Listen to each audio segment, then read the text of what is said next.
Hello and Assalamualaikum everyone. In this video, I will be introducing our group topic for this assignment, which is titled Cancel Culture and Moral Responsibility. In today's digital age, cancel culture has become a widespread phenomenon, especially on social media. It when the public collectively boycott or call out a person or company for doing something considered wrong and morally socially. At first, cancel culture was meant to promote accountability, but over time it has become quite controversial. Why? Because sometimes it can be helpful, but another time it lead to extreme punishment without giving people a chance to explain, apologize, or grow from their mistake. We have even seen this happen here in Malaysia. Viral incident on social media often spark huge reaction, and sadly, it doesn't just affect the person at the center of the controversy. It can hurt their family, their businesses, and even their mental health. This raises important question: is this fair? Who should be responsible? This is where the idea of moral responsibility comes in. It's referred to ethical obligation. We all have to act rightly and take responsibility for our action. But when cancel culture happens, society has to figure out what counts as a serious mistake, how much punishment is too much, and do people deserve second chance? This topic is very relevant, but it reflects our social value, how we respond to injustice, and how we balance between holding people accountable and allowing space for growth and forgiveness. In fact, cancel culture can be a tool for social justice, especially when it gives a voice to those who have been ignored or mistreated. But it can also go far, shutting down free speech or becoming a form of online bullying. So in this study, we aim to explore cancel culture through a philosophical lens. Is cancel culture truly about moral accountability, or has it become modern day punishment with no room for compassion? Gonna talk about something we have all probably seen online, which is cancel culture. You know, when someone says or does something wrong and the internet goes wild, let's look at the main issues and what is really going on behind the scenes. So, cancel culture is basically when someone gets cancelled. Maybe they say something offensive or made a mistake, and then people start unfollowing them, boycotting their stuff, or calling them out. It all happens super fast on social media. But here is the thing. Is it always fair? In Malaysia, cancel culture has its own vibe. People online react fast, especially when it involves things like religion, race, or values. Sometimes, the reaction feels random, like one person gets cancelled hard, another gets away with worse. And yes, sometimes the government gets involved too. Let's talk about some real cases in Malaysia.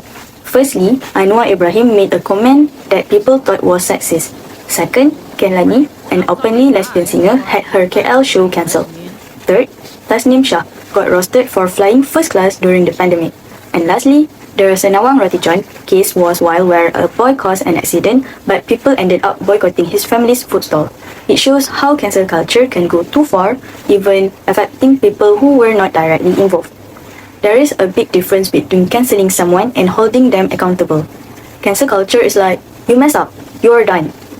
Accountability is more like, hey, you made a mistake, let's fix it. One's about shame and the other's about growth and learning. We need more of the second one. Let's be real, people online can be quick to judge.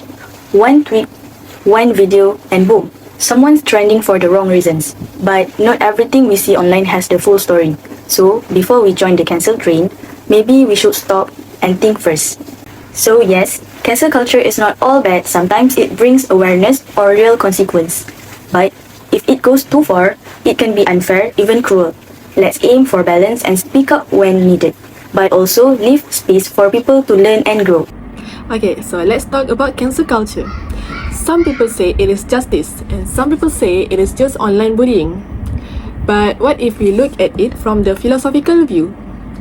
Like, not to get all deep on you, but philosophers have actually been arguing about this stuff like for centuries. So let us break it down using three lenses, which is the utilitarianism, deontology, and virtue ethics. So, first we've got utilitarianism, the one that is all about results. Basically, if this action helps more people than it harms, it is probably okay. So, when someone gets cancelled for saying something offensive, sort of offensive? Yes, yeah, yes, absolutely. Whoa. Some people will argue, hey, if it raises awareness or stops others from repeating it, then it is worth it. Sounds fair. But what if it doesn't help that much? What if it ruins their life over something that they did years ago, or even unintentionally? Like the Senawang cases. Not just one person's but their whole family business got dragged also. Was that really helpful for the society? Or was it just for mob anger? Utilitarianism also says, if more harm is caused than good, then maybe we have crossed the line. Let's talk about deontology. This is about doing what's morally right, no matter the outcome. So, even if cancelling someone leads to awareness, if we are treating people like tools to prove to a point, that is not cool at all. And let us be honest, cancel culture sometimes reduces people to just one mistake. Deontology says we should treat people with dignity, not just an example to the others. Plus, if someone didn't mean to do any harm, or if they are being blamed just because they are connected to someone like in Senawang cases, is it really fair? We can call people out, sure, but do not humanize them. That's the line deontology won't let us cross. So the last philosophical views, which is the virtue ethics. This one asks, what kind of person do I want to be? It's not just about punishment, it's about growth, forgiveness and compassion. Cancelling someone out of anger or revenge, not exactly the most virtuous move. But holding people accountable while giving space for them to grow, that's what we are aiming for. If someone owns up, learns and wants to do better, don't we all deserve a second chance? Virtue ethics reminds us it's not just about who's wrong, it's about how we react. Are we being kind, fair and wise? So yeah, cancel culture isn't about black and white, but through these three lenses, we learn it's not just about calling people out, but also about how we do it and why. Because ethics isn't just about theory, it's about how we live. You know, in today's digital age, I think we need to rethink how we handle public accountability, especially when it comes to cancel culture. Instead of just punishing and excluding people who make mistakes, we should be aiming for a more restorative approach.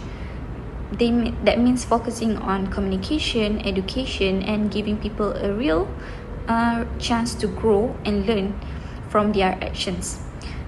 Everyone made mistakes, that's normal, but what matters is whether they are willing to change. So restorative justice respects that, and it upholds human dignity. Also, before we rush to cancelling someone, we need to take a step back and think critically. What really happened? What was the context? Were they trying to make things right? Jumping to conclusion based on a viral post can lead to unfair outcomes, and it sometimes even misinformation can spread like a wildfire. That's why I believe digital ethics and moral philosophy should be part of our education. We need to give people, especially younger generations, the tools to think clearly and act responsibly, both online and offline. And one more thing, we can't forget that morality isn't same everywhere. So different cultures have different values. So when we are talking about what's right or wrong, we need to be open for other perspective. So really, it's about balance. Hold people accountable, yes, but do it with empathy, fairness, and a belief in the possibility of change. So, to conclude our discussion on cancel culture and moral responsibility, we must recognize that cancel culture is a double-edged sword. In the age of social media, it has become a powerful force that can swiftly enforce social justice or cause irreversible damage, sometimes extending beyond the individual to innocent parties. As we have seen in Malaysia, especially through real-life cases like the Senawang tragedy, cancel culture has the power to shape public opinion, yet it often lacks fairness, empathy, and due process. Through the lens of utilitarianism, we ask whether the outcomes truly benefit society. Deontology reminds us to respect human dignity and intention, not just the consequences. And virtue ethics encourage us to cultivate empathy, humility, and moral growth. What we truly need is not a culture of silence or harsh judgment, but one rooted in restorative justice, a model that upholds accountability, fosters understanding, and gives space for redemption. So, let us remember that ethical maturity is not about perfection, but about compassion and reflection. As the proverb wisely says, to err is human, to forgive is divine. This means that making mistakes is part of being human, but the ability to forgive, especially when it is difficult, is a higher moral act, one that reflects grace, wisdom, and true strength of character. Let us strive not only to hold others accountable, but also to allow them the opportunity to change, grow, and be better. Once again, thank you all for your time, attention, and openness in watching our video. We truly appreciate your presence and engagement in this important discussion. Thank you.